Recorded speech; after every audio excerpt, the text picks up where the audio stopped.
Seperti halnya yang beberapa hari terakhir kita mendengar kabar di Brebes, seorang ibu rumah tangga yang kemudian menyembelih anaknya. Dengar beritanya. Dianggapnya itu solusi, dianggapnya itu adalah jalan keluar ketika begitu berat beban hidup yang dirasakannya. Dengan membunuh anaknya, kemudian itu dianggap selesai masalah. Tidak, akan ada masalah yang lebih besar lagi, terlebih lagi masalah di hadapan Allah Subhanahu wa ta'ala. Ternyata setelah ditelusuri, ini orang yang membunuh anaknya itu disebabkan dia ngilmu atau melakukan ritual-ritual, amalan-amalan yang sebetulnya amalannya itu tidak salah, wiridan-wiridannya tidak salah, akan tetapi cara implementasinya yang salah. Kalau ibarat obat, obatnya itu nggak salah, cuma dosisnya itu yang tidak sesuai dengan dosis yang ditentukan. Makanya ketika kita ingin mengamalkan sesuatu, coba dilihat sesuai dengan kemampuan fisik kita, kemampuan badan kita. Misal kita sedang merintis usaha, kemudian kita ingin usaha kita maju. Kadangkala kita cari orang-orang yang dianggapnya ustadz, cari orang-orang yang dianggapnya kiai, kemudian kita minta ustadz, kiai, atau syekh, atau ajengan. Barangkali ada wiridan-wiridan tertentu yang bisa kita amalkan. Tolong dong berikan wiridan kepada saya supaya saya coba untuk mengamalkannya. Ketika kita dikasih wiridan, terima. Tapi kemudian bukan hanya kita terima, akan tetapi kita juga coba dilihat wiridannya seperti apa. Apa kemudian wiridannya itu sesuai dengan kapasitas tubuh kita, atau justru sebaliknya? Sebab ketika tidak sesuai dengan kapasitas tubuh kita, maka jangan heran kemudian ada orang-orang yang dia kemudian stres, kemudian gila disebabkan melakukan amalan-amalan, melakukan ritual-ritual, wiridan-wiridan. Saya juga dulu pernah ada teman, dia di pesantren bukannya ngaji tapi nyari-nyari ilmu, ngelmu, cari orang pintar, cari kiai, minta wiridan-wiridan.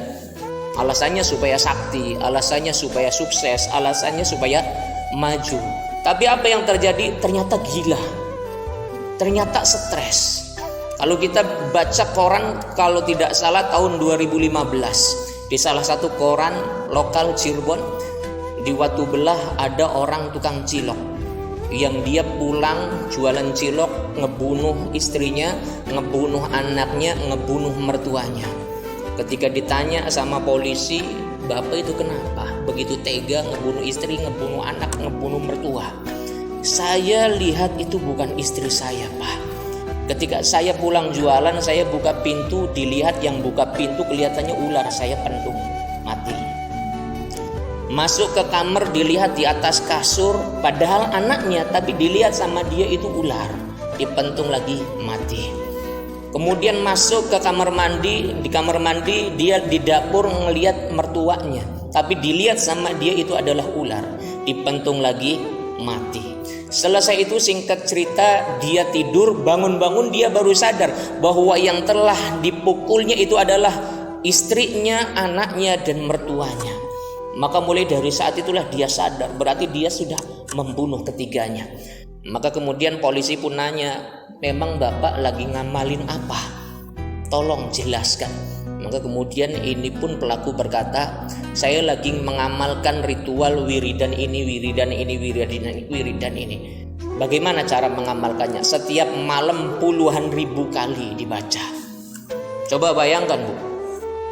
Malam wiridan puluhan ribu, setelah wiridan bikin cilok, setelah bikin cilok kemudian paginya jualan cilok sampai siang, sampai sore, nggak tidur, nggak istirahat.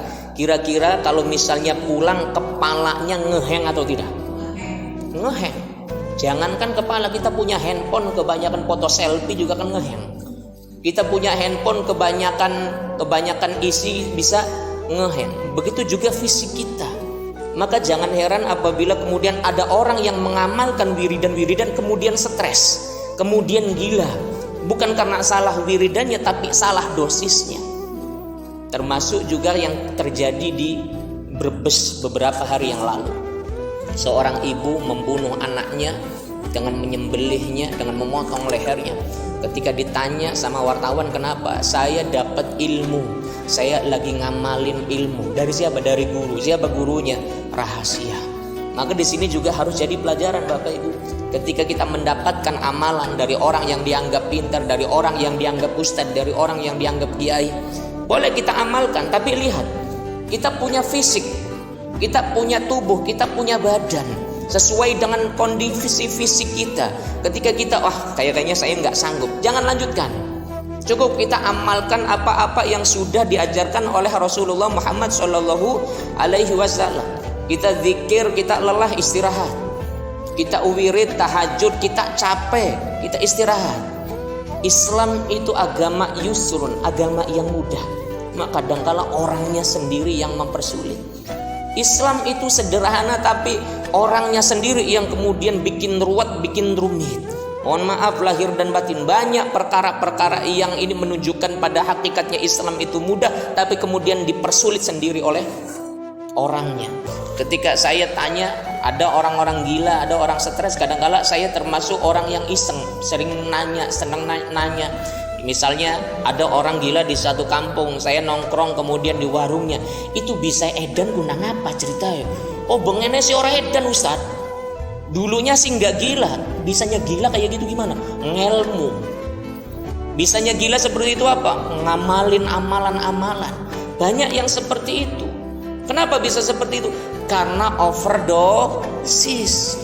Ibarat obat, obatnya tidak salah, tapi kemudian ketika digunakan tidak sesuai dengan dosisnya, maka jangan heran apabila kemudian banyak orang yang kemudian overdosis. Begitupun kita mengamalkan wiridan, boleh silakan, tapi disesuaikan dengan kondisi fisik kita.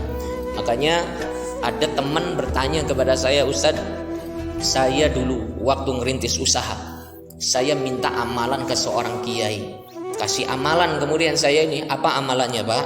Saya dikasih amalan setiap malam baca surat Yasin 40 kali. Terus diamalkan enggak sama bapaknya? Diamalkan sampai 40 kali. Boro-boro 40 kali Pak Ustaz, telung kali wis mblenger ndase. 3 kali saja sudah pusing kepala saya, kata dia. Akhirnya terus gimana? Ya saya tidur, enggak lanjutkan, kata saya. Bagus. Kalau saja Bapak melanjutkan, memaksakan diri membaca surat Yasin 40 kali, Bapak bukannya sukses, usahanya justru gendeng nanti pikirannya. Gitu Pak Ustadz. Iya.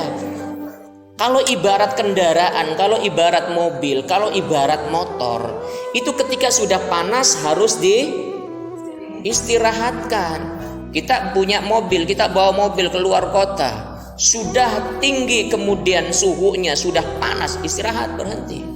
Motor juga ketika panas, istirahat, berhenti. Jangan dipaksakan. Kalau dipaksakan bisa-bisa jebol, bisa-bisa kebakar. Karena setiap sesuatu itu ada batasnya, termasuk tubuh kita. Kita punya tubuh, kita waktunya istirahat, harus istirahat. Termasuk dulu saya juga ada teman kuliah, kakak kelas, beda 2 tingkat. Waktu itu saya ingat dia baru lulus kuliah, kemudian dia melakukan ritual.